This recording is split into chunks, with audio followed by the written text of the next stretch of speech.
पूजा घर मंदिर में मूर्तियों को प्रतिदिन स्नान कराने वाले हो जाएं। सावधान, कहीं आपकी एक छोटी सी गलती आपके परिवार की बर्बादी का कारण न बन जाए। श्री शिवाय नमस्तुभ्यम। महाराज, आप सभी में से अधिकांश भक्तों के घर के मंदिर में सुबह और शाम की पूजा विधि को लेकर कई सारे सवाल रहते हैं, जैसे कि क्या पूजा मंदिर में रखे दीपक और घंटी को प्रतिदिन धोना सही है या नहीं, क्या दीपक से अगरबत्ती जलाना सही है या नहीं, इसी के साथ पूजा घर मंदिर में शंख रखना सही है या नहीं, इसी के साथ पूजा घर मंदिर में किन देवी देवताओं को रखना सही है और कौन से ऐसे देवी देवता हैं जिन्हें आपको अपने पूजा घर मंदिर में नहीं रखना चाहिए, इसी के साथ प्रतिदिन देवी देवताओं को स्नान करना सही है या नहीं।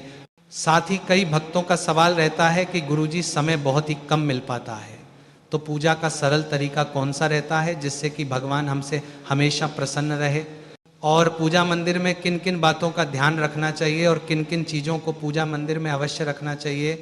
तो भक्तों, इन सभी सवालों के जवाब आज हम आपको इस छोटी सी वीडियो के माध्यम से देने वाले हैं, इसीलिए आप इस वीडियो में अंत तक बने रहिए। और यदि आपको यह वीडियो थोड़ा सा भी उचित लगे तो वीडियो को लाइक करें, चैनल को सब्सक्राइब करें, और आप ये वीडियो कहाँ से देख रहे हैं कमेंट में ज़रूर बताएं।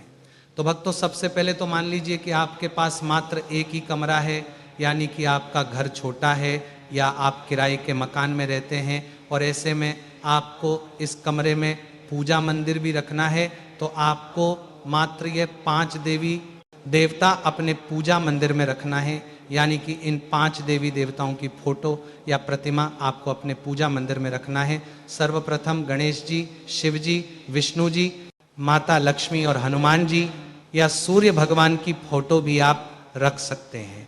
तो भक्तों, यदि आपका पूजा घर मंदिर छोटा है तो आप मात्र इन 5 भगवानों को भी आप अपने पूजा मंदिर में रख सकते हैं। इसी के साथ भक्तों, यदि आपके पूजा मंदिर में कोई भी ऐसी मूर्ति है, फोटो है या फिर प्रतिमा है, किन्हीं भी भगवान की जो खंडित हो चुकी है या उनकी जो फोटो है वह थोड़ी फट चुकी है, तो ऐसे में आपको इन्हें अपने पूजा घर में नहीं रखना चाहिए, क्योंकि भगवानों की खंडित मूर्ति या खंडित फोटो शुभ नहीं मानी जाती है। तो भक्तों, आपके भी पूजा मंदिर में यदि कोई भी मूर्ति खंडित है या फोटो है तो उन्हें आपको किसी लाल कपड़े में लपेट कर किसी भी कुएं में, नदी में या फिर बहते जल में प्रवाहित कर देना है। इसी के साथ भक्तों, जब भी आप किसी तीर्थ स्थल जाए तो वहाँ से आपको अधिक भगवानों की फोटो या मूर्तियाँ लेकर के नहीं आना चाहिए। यदि आप उनका प्रतिदिन अच्छे से पूजन कर सकते हैं तभी आपको उन्हें लेकर के आना चाहिए, अन्यथा आपको किसी भी तीर्थ स्थल से अनावश्यक देवी देवताओं को लेकर के नहीं आना चाहिए।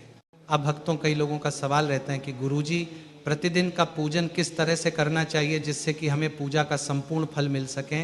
तो भक्तों, पंच देवताओं में सर्वप्रथम भगवान गणेश का पूजन किया जाता है, तो आपको सर्वप्रथम भगवान गणेश को जल का छींटा देकर उन्हें स्नान कराना है, फिर इसके बाद उन्हें धूप दीप दिखाकर उनकी आरती करना चाहिए।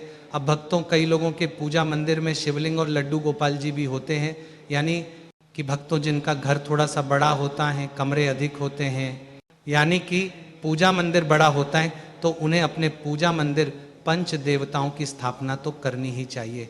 और साथ ही यदि आप प्रतिदिन सेवा कर सकें तो आपको लड्डू गोपाल जी और शिवलिंग अपने पूजा घर में अवश्य रखने चाहिए, क्योंकि भक्तों, लड्डू गोपाल जी को प्रतिदिन स्नान करना होता है और शिवलिंग पर प्रतिदिन जल अर्पित करना होता है। इसीलिए यदि आप सेव कर सके तो इन्हें आप अपने पूजा मंदिर में अवश्य रखें। लेकिन भक्तों, ध्यान रखें, कभी भी अपने पूजा घर मंदिर में लड्डू गोपाल जी और शिवलिंग, इन दोनों को बिल्कुल पास में नहीं रखना चाहिए, क्योंकि इन दोनों की पूजा विधि अलग होती है। इसीलिए भक्तों, इन्हें हमेशा पूजा मंदिर में थोड़ी सी दूरी बना करके ही रखना चाहिए। और इसी के साथ अपने पूजा मंदिर में कभी भी अंगूठे से बड़ा शिवलिंग न रखें, क्योंकि बड़ा शिवलिंग घर के अंदर शुभ नहीं माना जाता है। इसीलिए पूजा मंदिर में हमेशा छोटा शिवलिंग ही रखें। इसी के साथ यदि आपके पूजा मंदिर में लक्ष्मी नारायण या हनुमान जी या गणेश जी की तस्वीर है तो उन्हें आपको प्रतिदिन सूक्ष्म तरीके से ही स्नान कराना चाहिए, यानी कि तस्वीरों को फूलों से या जल का छींटा देकर ही उन्हें स्नान कराना चाहिए, और अंत में दीपक जलाकर और सभी देवताओं की आरती करके आप अपना प्रतिदिन का पूजन कर सकते हो। तो जिन लोगों के पास समय बहुत कम रहता है, वह रोजाना नौकरी या किसी काम के लिए जाते हैं, तो आप इस तरह से पूजन कर सकते हैं। बाकी जो लोग घर पर ही रहते हैं, घर का कामकाज करते हैं, तो उन्हें अच्छे से थोड़ा समय देकर और आरती करके फिर पूजन पूरा करना चाहिए। अब भक्तों, अगला प्रश्न है कि क्या दीपक से अगरबत्ती जला सकते हैं या नहीं। अब भक्तों, कई बार आपके पूजा मंदिर में या जब भी आप मंदिर जाते हैं तो आपकी माचिस गीली हो जाती है, तो उस स्थिति में आप अपने दीपक से ही अगरबत्ती लगा लेते हैं। तो क्या ऐसा करने से कोई दोष लगता है या भगवान हमसे नाराज हो जाते हैं। तो भक्तों, ऐसा कुछ भी नहीं होता है। आप दीपक से अगरबत्ती जला सकते हैं, इसमें आपको कोई भी दोष नहीं लगता है। अब भक्तों, इसी के साथ में कई लोग जल्दी जल्दी में या फिर जब उन्हें अधिक मात्रा में दीपक लगाने होते हैं, तब वो एक दीपक से दूसरा दीपक जला लेते हैं, यानी दीपक से दीपक लगाते हैं। लेकिन आपको ये गलती भूल कर भी नहीं करनी चाहिए, क्योंकि शास्त्र कहते हैं कि जो लोग दीपक से दीपक लगाते हैं तो परिवार के लोगों में लड़ाई झगड़े होने लगते हैं, रिश्तों में दरार आ सकती है। साथ ही दीपक से दीपक जलाने से घर में दरिद्रता आ सकती है। इसी के साथ कभी भी जलते हुए दीपक को फूंक देकर नहीं बुझाना चाहिए, इससे भी दोष लगता है। अब भक्तों, अगला प्रश्न कि क्या पूजा मंदिर में दीपक को सुबह शाम धोना चाहिए या नहीं। तो भक्तों, जब भी आप प्रतिदिन सुबह सुबह अपने घर के मंदिर में भगवानों को स्नान आदि कराते हैं, तो इस समय आपको अपना जो दीपक होता है, इसे भी प्रतिदिन अवश्य ही धो लेना चाहिए। यानी कि जल से आपको सुबह के समय में दीपक को अच्छे से धो लेना चाहिए प्रतिदिन की पूजा में। और इसके बाद ही आपको इसमें सुबह का दीपक लगाना चाहिए। अब भक्तों, शाम की बात करें तो शाम को आपको इस दीपक को जल से नहीं धोना चाहिए। मात्र इसमें जो सुबह की बाती जली हुई रहती है उसे आपको हटाना है और उंगली से इस दीपक को साफ करके फिर शाम के लिए आपको इसमें ही दीपक लगा लेना है, यानी कि शाम का दीपक कर लेना चाहिए। तो भक्तों, आपको प्रतिदिन सुबह के समय ही दीपक धोना चाहिए और शाम के समय आप इस दीपक को साफ करके पुनः इस दीपक को जला सकते हैं। इसी के साथ भक्तों, पूजा मंदिर में हमेशा पीतल का, तांबे का, चांदी का या मिट्टी का दीपक ही होना चाहिए। कई लोग घर के मंदिर में कांच के दीपक रखते हैं, कुछ लोग स्टील के दीपक भी रखते हैं, जो कि बिल्कुल गलत हैं। तो आपको भी अपने घर के मंदिर में हमेशा पीतल का ही दीपक रखना चाहिए, क्योंकि इसे बहुत अधिक पवित्र माना जाता है। साथ ही आसानी से साफ भी किया जा सकता है। इसी के साथ भक्तों, आपको प्रतिदिन अपने पूजा मंदिर में एक लोटा जल जरूर रखना चाहिए, क्योंकि भगवान के लिए मंदिर को कभी खाली नहीं रखना चाहिए। और सुबह में पूजन के बाद आपको भोग जरूर लगाना चाहिए। जो भी आपके पास है, मेवा मिश्री फल जो चाहे आप लोग भोग लगा सकते हैं। कोशिश करें, बाहर से कुछ भी लाते हैं तो भगवान को जरूर चढ़ा दीजिए, उसके बाद ही आपको ग्रहण करना चाहिए। और जब भी आप भोग लगाएं तो घंटी अवश्य ही बजाना चाहिए। अब भक्तों, कई लोगों के पूजा मंदिर में शंख भी रखा जाता है, तो आपको इस शंख का पूजन भी अवश्य करना चाहिए। यानी कि प्रतिदिन आपको इस शंख में जल भरना चाहिए, इसमें फूल भी डालना चाहिए। इसी के साथ आप शंख पर तुलसी दल भी चढ़ा सकते हैं, क्योंकि शंख जो है विष्णु भगवान का स्वरूप है। और माता तुलसी तो आपको मालूम ही है कि विष्णु भगवान के बिना अधूरी है, तो आपको तुलसी पत्र भी अगर आपके पास है तो जरूर आपको चढ़ाने चाहिए। और शंख को कभी भी नीचे ना रखें, इसे हमेशा आसन पर ही रखना चाहिए। अब भक्तों, इसी के साथ में अगला जो प्रश्न है कि जैसे हमें प्रतिदिन फूल पुष्प नहीं मिलता है तो हम क्या करें। तो इसमें भी आपको चिंता की कोई बात नहीं है। आपको रोजाना पुष्प नहीं मिलता है तो जो है उसी से भगवान को याद कीजिए, भगवान को प्रणाम कीजिए, पूजा पाठ कीजिए, भोग लगाइए। फूल की आवश्यकता नहीं है। यदि मिल जाता है तो बहुत अच्छी बात है, नहीं मिलता है तो भी कोई दिक्कत नहीं है। इसी के साथ फूल क्या धोकर चढ़ा सकते हैं। तो भक्तों, आपको ऐसा नहीं करना है, क्योंकि चढ़े हुए फूलों को पुनः धोकर नहीं चढ़ाने चाहिए। बेलपत्र हम पुनः धोकर चढ़ा सकते हैं, लेकिन फूल एक बार चढ़ाने के बाद दोबारा नहीं चढ़ाना चाहिए। इसी के साथ भक्तों, अगला प्रश्न है कि बची हुई बाती का क्या करें।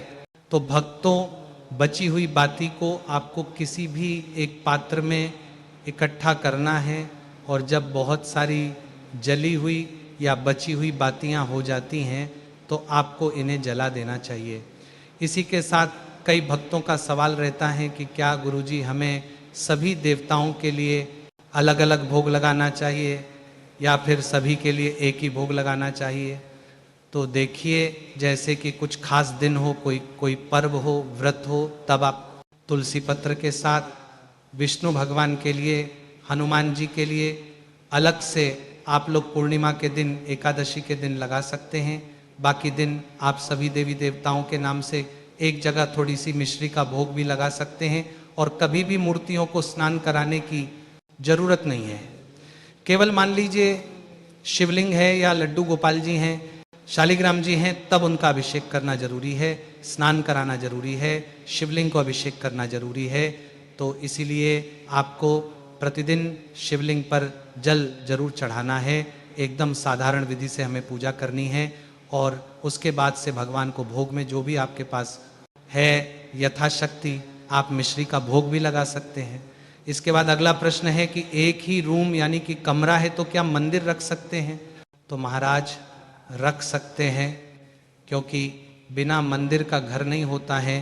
तो भक्तों मंदिर आप दीवार पर या किसी ऊंचाई पर आप रखिए और एक ही रूम है तो पर्दा डालकर रखिए। मंदिर में पर्दा जरूर होना चाहिए। रात को आप लोग पर्दा फैला दीजिएगा और उसके बाद उस रूम में आप लोग सो सकते हैं, लेकिन मंदिर छोटा हो या बड़ा हो जरूर रखना है। बिना मंदिर का घर नहीं होता, इस बात का ध्यान रखिएगा। और ये जो मंदिर में एक लोटा जल आप रखेंगे तो अगले दिन हमें इस जल को किसी भी पौधे में या गमले में डाल देना है, लेकिन भूल कर भी तुलसी जी के क्यारी में नहीं डालना है। बाकी आप चाहे तो इस जल को अगले दिन अपने रसोई घर में भी छिड़क सकते हैं या मुख्य द्वार पर भी छिड़क सकते हैं, या फिर आप इसको पीने के भी कार्य में ले सकते हैं, क्योंकि इसमें बहुत सारी शक्तियाँ समाहित हो जाती है। प्रतिदिन के जल में जो 24 घंटे रहता है, तो इसको ढककर रखिएगा। तो आप अगले दिन इसको चाय में भी उपयोग कर सकते हैं, इसको पी भी सकते हैं, प्रसाद के रूप में ये हो गया। लेकिन मंदिर में जरूर आपको एक फूल डालकर जल रखना चाहिए। इसी के साथ कई माताओं बहनों का सवाल रहता है कि हमें रजस वाला धर्म आ जाता है, तो ऐसे में हम प्रतिदिन पूजन के नियम का पालन कैसे कर सकते हैं? तो भक्तों, यदि आपके घर में कोई बच्चा है या आपके पति है जो इन दिनों के दौरान भगवान का पूजन कर सकते हैं, तो आप मासिक धर्म के दौरान उनसे भी पूजन करवा सकते हैं। लेकिन यदि नहीं कर सकते हैं तो आप मात्र इन दिनों में नाप जप ही करें। इन दिनों आपको पूजन आदि के कार्य नहीं करना चाहिए। इसके बाद भक्तों, क्या पूजन के बाद आरती करना जरूरी है? तो भक्तों, यदि आपके पास समय है तो कर लीजिए। भगवान का नाम जितना ही लेंगे उतना ही हमारे लिए अच्छा होगा, हमारे हित के लिए। लेकिन अगर समय नहीं है तो आप केवल दीपक जलाकर इसे भगवानों के सामने इस दीपक को 5 या 7 बार घुमाकर भी आरती कर सकते हैं।